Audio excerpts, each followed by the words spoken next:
Civil engineering, mechanical आणि computer engineering ह्या 3 branch बद्दल रिक्वेस्ट होत्या की सर व्हिडिओ बनवा. आता तिन्ही ब्रँचचे व्हिडिओ बनवतोय मी. 3 ब्रँच ऑलरेडी प्रतीक सरांनी बनवलेत. सिव्हिल इंजिनिअरिंग पहिला का घेतला माहितीये का, की सिव्हिल इंजिनिअरिंग बद्दल विद्यार्थ्यांचे जे मेसेज आहेत किंवा बाहेर जी काही चर्चा चालल्या नाही ती बऱ्यापैकी चुकीची आहे.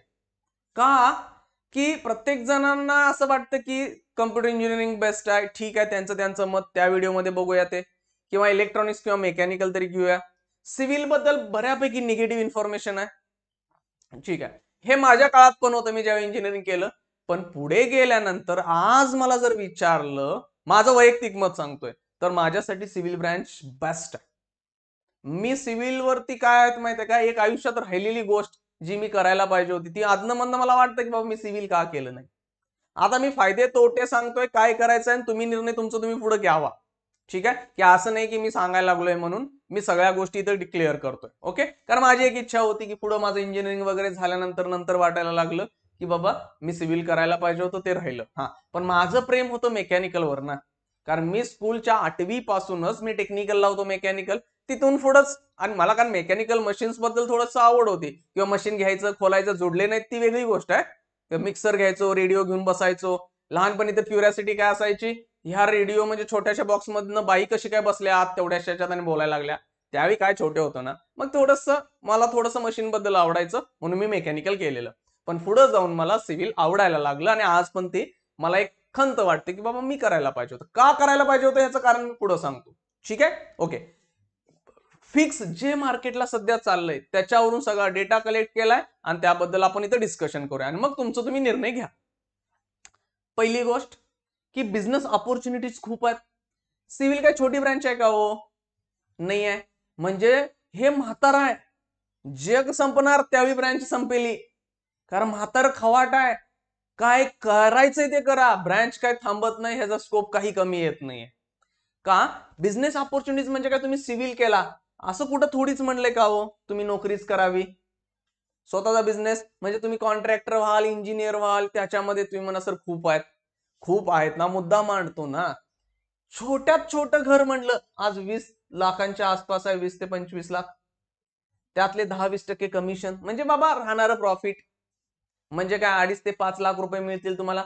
ओळखीतनं जरी तुमच्या काम 2 जरी केला तर 8 ते 10 लाख रुपये वर्षाला झाले. म्हणजे 70-80 हजार रुपये पगार. 70-80 हजार रुपये पगार तुम्हाला आयटी सेक्टर मध्ये खूप मोठं पॅकेज मानायला लागलेत. बघा ना, 10 लाखाचं पॅकेज लागलं म्हणजे लय मोठा दंगा असतोय आजकाल. 10 लाखाचं पॅकेज आमच्या काळात होतं 10 वर्षापूर्वी. आज पण तेवढंच पॅकेज किंवा त्याच्यापेक्षा खाली 4 लाखाची पॅकेज आलेत. पण मग हे बिझनेस काय हो, बघा ना, घरात तुम्ही कोणी घरी बांधला असेल किंवा पाहुणे कोणतरी बांधले, साध्यात साधं घर, 4-5 खोल्या म्हणणं, 5 खोल्या म्हणजे 3 BHK फ्लॅट. सिटीवाल्यांना ते बीएचके आहे ना. 3 BHK म्हणलं तर 1 करोड रुपये द्यायला लागल्यात. 1 करोड मध्ये गावात असलं मोठं घर बांधीन सगळं गाव बघायला येईल. ती एक वेगळी गोष्ट. गावाकडे गोष्टी बऱ्यापैकी जमिनी स्वस्त आहेत. मटेरियल कॉस्ट मध्ये फरक पडत नाहीये, लँड कॉस्ट मध्ये फरक पडेल. ठीक आहे, म्हणजे सांगण्याचं तात्पर्य काय, छोटं नाही आहे. ओळखीतनं 2 जरी काम केला, काम झालंय तुमचं वर्षातनं. म्हणा आम्हाला काम कोण देणार, ते काम कसं मिळवायचं ना, ती टॅलेंट असतो. तुम्हाला बोलता येतंय, लोकांशी चर्चा करता येत्या, तुम्ही लोकांमध्ये लगेच मिसळताय. असं नाहीये की तुम्ही एका खोलीत बसताय, पाहुणे घरात आलेत, पाहुणे आलेत, रिलेटिव्ह आलेत आणि तुम्ही तुमच्या खोलीत गेमवर खेळत बसलाय मोबाईल वगैरे काय. मग ठीक नाही. तुम्ही लोकांच्या मध्ये 50 लोकांच्या मध्ये जाऊन फक्त असं गप बसताय, असं पण नाहीये. ह्या ब्रँच मध्ये कोण चालतील, जी मुलं नेहमी बोलतात, मुली थोड्याशा कमी आहेत हा सिव्हिल मध्ये, पण सांगतो त्यांना पण पुढे जॉब आहेत. जे बोलू शकताय, लोकांचे कॉन्टॅक्ट वाढवू शकतात, लगेच मिसळू शकताय. आता तुमचा स्वभाव तुम्हाला माहित असेल, 18-1 वर्षाचे झालाय तुम्ही, तर मी सिव्हिल. आता सिव्हिल मध्ये का, ज्यांना पण, हा, ज्यांच्याकडं क्लिअर कट बिझनेस आहे, घरचे बाबा कन्स्ट्रक्शन मध्येच आहेत, ती मॅक्सिमम कन्स्ट्रक्शन मध्येच टाकतात, कारण त्यांना माहित आहे किती प्रॉफिटेबल आहे, कारण त्यांचा बिझनेस पुढे त्यांच्याच मुलांनी ढकलायचा आहे, घेऊन जायचा आहे. मग नसेल नाही, तुमच्या घरात कोणच नसेल सिव्हिलला, तुमचं तुम्हाला पर्सनॅलिटी माहित पाहिजे, तुम्ही कशा पद्धतीने लोकांशी, तुम्हाला आवडतं का बोलायला, लोकांना तुम्ही कन्व्हिन्स करू शकताय का, लोकांच्यात मिसळू शकताय का. रस्त्यावरनं काका बिका चालल्यात, काय काका जेवला काय, असं जरी म्हणलं ना, काका ज्यावेळी घर बांधणार ना त्यावेळी तुम्हालाच काम देणार. का, येता जाता तुम्ही काकांशी बोलताय. हे या सिव्हिलच्या गोष्टी आहेत. असे तुम्ही आहात तर आहे. हा, तुम्हाला कंपनीत जाऊन काम करायचंय सिव्हिलचं आयुष्यभर, नोकऱ्या खूप आहेत, नाही तसं नाहीये. सिव्हिल लाईन मध्ये नाहीच आहे, कारण सरकार नुसतं इन्व्हेस्टमेंट, सरकारचे प्रोजेक्ट तर ठीक आहेत, रस्ते बघा ना किती वेळा होतात गावात, सिव्हिल वालेच करायला लागलेत. प्लस घर थांबणार नाहीत, छोटे असतील मोठे असतील, मग ह्या गोष्टी होतच राहणार आहेत. मग त्याच्यामध्ये बिझनेस ऑपॉर्च्युनिटी, 2-3 वर्ष नोकरी करा साईटवरनी जाऊन, साईड बाय साईड जॉब पकडलेला आहे तुम्ही, त्याच्या साईटवरनं तुम्ही स्वतःची कामं घ्यायला चालू केला हळूहळू, तर तुमचं इथं होईल. दुसरं काय, ऑलवेज इन डिमांड. स्कोप नाही असं कधीच होत नाही. पहिली गोष्ट काय बघा, की प्रत्येक जण म्हणतात सिव्हिलला स्कोप नाही, स्कोप नाही. अहो कुणाचं घर बांधायचं थांबले जरा चेक तरी करा. माणसांनी आयुष्यभर कमवलेलं प्लस कर्ज ढीगभर 20-20, 25-25 वर्ष कर्ज काढतात आणि घर बांधतात. मला तर असं वाटत नाही ही ब्रँच कधी डिमांड मध्ये नाही, असं कधीच होत नाही. सिव्हिल ऑलवेज इन डिमांड असतंय. हा, काय म्हणतात, कुठं उन्हात जाऊन उभारू वगैरे, आमची मुलगी जाऊन उन्हात गेली तर काळी पडल, तिला 3 वेळा फेशियल करायला लागल. आता मुली नाही आहेत ना त्या सेक्टरला, कारण साईटवर उभा राहायला लागतंय. मुलं म्हणतात नाही मी काळं नाही, दिसायचं बंधू दे, पण मी जाणार, मला पैसे कमवायचे आहेत, आणि पैसे कमवलं मला गोरी पुरगी देतात. हे आपल्या देशात असंच आहे ना. म्हणणार होय बाबा, मुलं आहेत, जोक केला नाही तर म्हणणार होय बाबा असं करतात, तेच चालतात. लग्नाला काय बघतात, अरेंज मॅरेजला किती कमवते बघतात ना, बघा तरी जाऊन. त्यामुळे मुलं ऑलवेज इन डिमांड. सिव्हिल हा, कारण करोडोंचा बिझनेस आहे. Large number of government jobs, सगळ्यात हायेस्ट जॉब जे असतील भारतात गव्हर्नमेंटचे, तर ते असतात सिव्हिलवाल्यांना. पीडब्ल्यूडी, इरिगेशन, म्हणणार रेल्वे, रेल्वेमध्ये पण कन्स्ट्रक्शनचे जॉब आहेत, सिव्हिलचे असतात. मंत्रालय, गावातली नगरपालिका बघा, महानगरपालिका, सगळीकडे सिव्हिलचे जॉब आहेत. Highest number of government job कुणाचे असतील तर सिव्हिलवाल्यांसाठी असतात. तिथं कुणाची इच्छा असेल तर त्याचा तुम्हाला फर्स्ट इयर झालं ना इंजिनिअरिंग, सेकंड इयर पासून तयारी करावी लागेल. का म्हणणार आम्ही इंजिनिअरिंग झाल्यावर करणार, ठीक आहे मग, आणि एखादं वर्ष वाया गेलं, कॉलेज करत करत केलं तर सोपं पडेल. लेस कॉम्पिटिशन कंपॅरेटिव्हली. आज बघा सगळे विद्यार्थी कुठे चालल्यात, कम्प्युटर सायन्स नाहीतर इलेक्ट्रॉनिक्स. सिव्हिलला असे किती जण आहेत बघा, उत्साहाने मी सिव्हिल जाणार सिव्हिल जाणार. आणि कम्प्युटरच्या ब्रँचेस मध्ये 540 हजार जागा आहेत एक एक कॉलेजला. Computer science, data science, IT, AIML, हे त्या. आता ते कसं झाले माहिती, व्हेज खायला गेलो ना मी, माझ्यासारखी व्हेजिटेरियन लोक गेलो तर आम्ही काय सांगतोय, पनीरच्या पुढं काय तर, नाही तर पनीरच्या मागं काय तर, पनीर हे पनीर ते, असं पनीरच्या मागं पुढे लावून किंवा काजूच्या मागं पुढे लावून भाजी लावतोय ना, तसं झालं इंजिनिअरिंगच्या ब्रँचेस. कम्प्युटरच्या पुढं मागं काय तर लावायचं, चला कम्प्युटरची ब्रँच. का ब्रँचवर ब्रँच करायच्या, मुलं ऍडमिशन घ्यायलात ना. सिव्हिलला जाणारी कुठं आहेत नाही, मग कंपॅरेटिव्हली काय आहेत, कमी आहेत. खूप हुशार मुलं सिव्हिलला जातात का हे पण चेक करा. काही जातात, आता माझा एक 2 वर्षापूर्वीचा टॉपर सिव्हिललाच गेला, कारण त्याला गव्हर्नमेंट जॉब साठी होतं, त्याला वाटलं करू, त्याला कन्व्हिन्स झालं, मग त्यानं केलं, COEP मध्ये गेला, आज हे करतायत. मग तसे विद्यार्थी कमी आहेत ना, मग तिथं कंपॅरेटिव्ह कॉम्पिटिशन काय आहे, कमी आहे. आणि त्यात बघा कमी मार्क्स वाले पण सिव्हिललाच असतात. त्यामुळे हा, तिथे एकतर बिझनेस करणारे येतात किंवा गव्हर्नमेंट जॉब वाले येतात. त्यामुळे ह्या दोन गोष्टी. लास्ट काय, प्रायव्हेट जॉब कमी नाहीच आहेत. पुण्यात, मुंबईत किंवा मोठी मोठी शहरं आहेत, नुसत्या अपार्टमेंट खालनं असं बघितलं की वर नजर जात नाही, दिसत नाही, जरा कोण ढगालाच टेकते का असं वाटायला लागले आजकाल, एवढ्या मोठ्या बिल्डिंग्स आहेत. त्यामुळे प्रायव्हेट सेक्टरला जॉब खूप आहेत.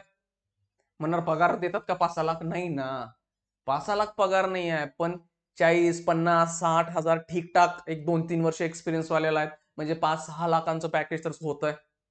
10 पर्यंत आहेत माझे मित्र कन्स्ट्रक्शन, म्हणजे 1-1.25 लाख पगार आहे त्यांना आज. पण त्रास कुठे आहे, असं कुठे डोकं खाजवत बसायचं दिवसभर, नवीन टेक्नॉलॉजी आली शिक, असं काय नाही, टेक्नॉलॉजी नाही. ही एकदा शिकली, प्रॅक्टिकल गोष्टी कळाल्या, झालं, चला लाईफ टाईम. म्हणून म्हणतोय ना, म्हातारं खवाटा आहे सिव्हिल, थांबत नाही, सगळ्यांना घालवल, आपण जगणार, असं आहे. ही खूप ऍडव्हान्टेजेस आहेत, अजून ढीग ऍडव्हान्टेजेस आहे त्याची, पण पुढे पाहता येईल. नेक्स्ट, डिसएडव्हान्टेज, तोटा काहीतरी असणारच की हो, फायदे कुठे जगात आयुष्यात सगळीकडेच आहेत. पहिला काय, initial packages are less compared to CS. तुम्हाला खूप चांगला पगार पाहिजे, तुम्ही इव्हन तो IIT मधून जरी गेला तरी खूप चांगले पॅकेजेस नाहीत, म्हणजे 30 लाख, 40 लाख, 50 लाख. आता म्हणणार एवढा IITचं पण ऍव्हरेज पॅकेज किती असतं बा, 10 ते 15 लाख आहे. असं तुम्हाला ते फक्त टीव्हीवर दिसतंय 1.5 करोड, 1 करोड. जरा ते 1.5 करोड खरोखर 1.5 करोड आहेत का बघा. इनिशियल बोनस 30-40%, ESOPs म्हणजे कंपन्यांचे शेअर एवढे, 5 वर्ष राहिला तर मिळणार, प्लस तो पगार बाहेरच्या देशातला, भारतात असेल तर किती मिळणार, हे जरा बायफर्गेशन करा, किती होतोय तो पगार बघा. ऍक्च्युअली ते काय माहितीये काय, जराशी ऍडव्हर्टाईज करायची असते ना कॉलेजांना, मोठं दाखवायचं आहे. आजकाल मी बघावलं एखाद्या कॉलेजमधनं पुढे 30 लाख 40 लाख 50 लाख ते विद्यार्थी बिचारा स्वतः अभ्यास करतय, ऑफ ऑफ कॅम्पस जातंय, सिलेक्ट होतंय आणि कॉलेज म्हणते की आमच्यामुळे प्लेस झाला. कॉलेजनं त्याच्यासाठी काय काडी मात्र मदत केलेली नसत्या. मी बऱ्याच ठिकाणी, पुण्यात तर मी ठिकठिकाणी बघितले काय हे असं असं चाललंय. अहो ते विद्यार्थी खरोखर ती कंपनी कॉलेजमध्ये आलती का प्लेसमेंटला? नाही ना, ते विद्यार्थी स्वतः केले, त्या बिचाऱ्यांनी कष्ट केले, त्याचं कष्ट सगळं ते आणि कॉलेज क्रेडिट घेऊन चाललंय आणि त्या कॉलेजला ते प्लेसमेंट झालंय म्हणून विद्यार्थी तिथे ऍडमिशन घ्यायला. एक वेगळंच चाललंय हे जग. त्यामुळे जर तुम्हाला खूप मोठ्या पगाराची अपेक्षा असेल सुरुवातीला तर इथे मिळणार नाही. गर्ल्ससाठी प्रॉब्लेम आहे इथं. आता गर्ल्ससाठी प्रॉब्लेम काय सांगतो. हा, गर्ल्ससाठी प्रॉब्लेम पण म्हणता येईल आणि फायदा पण म्हणता येईल. कंपॅरेटिव्हली मुली काय आहेत, सिव्हिल सेक्टरला जात नाहीत. का जात नाहीत म्हणणार, कुठं साईटवर जाऊन उभारू सर, काळ्या पडलो तर. तसं नाही आहे, चेष्टेनं म्हणतोय. सिव्हिल असं ब्रँच आहे ना भावानू, त्या कन्स्ट्रक्शन साईटवर मुली नाही टिकत आहेत. कारण तिथं काय आहे, एक वेगळंच कल्चर आहे. इथं क्लिअर कट नाही सांगू शकत की नेमकं काय चालतंय. एक थोडस सांगतो की इलिटरेट लोक आहेत. तो सिव्हिल कन्स्ट्रक्शन कामगार आहे, तो का खूप शिकलेला आहे का, तो कुठल्याही पद्धतीने येतो, त्याला शिव्या देऊनच काम करायला लागतात. कन्स्ट्रक्शन साईटवर मी म्हणतो मित्रांना कायम नुसती भडकलेलीच असतात काम का. ते म्हणतात अरे जर मी प्रामाणिक शांत बसून बोललो ना तर ती बरीच लोक करत नाही आहेत काम. काही काही वेळा तर दारू पिऊन आलेली असतात लोक. मग तिथं त्या मुलींना ना प्रॉब्लेम येईल. कारण ते साईटवर नाही आहे. क्लिअर सांगतो की तुम्ही त्यामुळे मुली कन्स्ट्रक्शन साईटवर पाहत नसा. मुलींना जॉब कुठं आहेत, ऑफिस वर्क असतं, म्हणजे डिझाईन असेल, ड्रॉइंग असतील, स्टील बद्दलचे थोडेसे डिझाईन अपडेशन असतील तर तिथं आहेत. कमी प्रमाणात प्रायव्हेट सेक्टरला जॉब आहेत, म्हणून मी तर प्रायव्हेट सेक्टरला. पण महाराष्ट्रामध्ये मुलींचं रिझर्वेशन आहे आणि जे गव्हर्नमेंट जॉब असतील तिथं मुलींना चान्स इथं खूप मोठा आहे. फक्त अभ्यास करायला पाहिजे गव्हर्नमेंट जॉबचा, सिव्हिल इंजिनिअरिंगच्या रिलेटेड. सॉरी. का माहिती आहे, मुली तर जात नाहीत सिव्हिलला. मग आल्यात त्या थोड्या कमी मुली आल्यात आणि कमी मध्ये मग काय कॉम्पिटिशन राहील, कमी राहिलं ना. एक काळ होता मेकॅनिकलचा माहिती आहे का, एक 10-12 वर्षांपूर्वी, की तिथं गव्हर्नमेंट जॉब असायच्या आणि मुली नसायच्या. 1 मार्क कट ऑफ लागला. 100 पैकी 1 मार्क पडणाऱ्या मुलींना क्लास 2च्या पोस्टचे कट ऑफ लागलेले. इंजिनिअरिंग मध्ये डायरेक्ट क्लास 1 एमपीएससीतून कमी आहेत, नाहीच आहेत. क्लास 2 व्हायचं 5-10 वर्षांनी क्लास 1 ऑफिसर्स होतात. मग हे आहेत मुलींसाठी प्रायव्हेट सेक्टर. मी म्हणतो खूप त्रासदायक आहे, न गेलेलं बरं.